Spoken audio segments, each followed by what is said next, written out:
حضرت جابر رضی اللہ تعالی عنہ سے روایت ہے کہ رسول اللہ صلی اللہ علیہ وسلم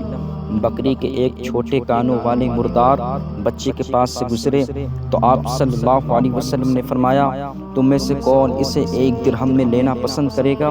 صحابہ نے عرض کیا، ہم تو اسے کسی معمولی چیز کے بدلے میں لینا بھی پسند نہیں کرتے۔ آپ صلی اللہ علیہ وسلم نے فرمایا، اللہ کی قسم، اللہ کے نزدیک دنیا اس سے بھی زیادہ حقیر ہے جتنا یہ بکری کا مردار بچہ تمہارے نزدیک حقیر ہے۔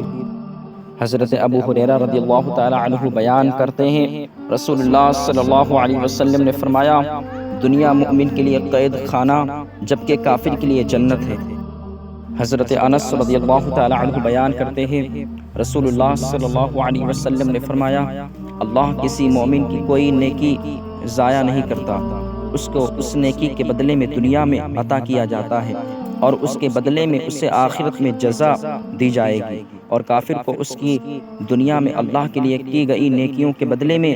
کھلایا جاتا ہے، حتیٰ کہ جب وہ آخرت کو پہنچے گا تو اس کی کوئی نیکی نہیں ہوگی جس کی اسے سزا دی جائے۔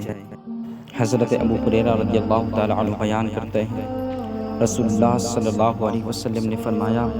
جہنم کو شہوات کے ساتھ ڈھانپ دیا گیا ہے اور جنت کو ناگوار چیزوں سے ڈھانپ دیا گیا ہے۔ حضرت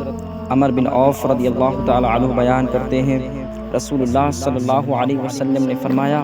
اللہ کی قسم، میں تمہارے متعلق فخر سے نہیں ڈرتا، لیکن مجھے تمہارے متعلق اس بات کا اندیشہ ہے کہ دنیا تم پر فراخ کر دی جائے گی جیسے تم سے پہلے لوگوں پر فراخ کی گئی تھی، پھر تم اس کے متعلق ویسے ہی رغبت رکھو گے جیسے انہوں نے اس کے متعلق رغبت رکھی، اور وہ تمہیں ہلاک کر دے گی جیسے اس نے انہیں ہلاک کر۔ حضرت ابو ہریرہ رضی اللہ تعالی عنہ سے روایت ہے کہ رسول اللہ صلی اللہ علیہ وسلم نے دعا فرمائی، اے اللہ، آل محمد صلی اللہ تعالی علیہ وسلم کو صرف اتنا ہی رزق عطا فرما کہ ان کے جسم و جان کا رشتہ برقرار رہ سکے۔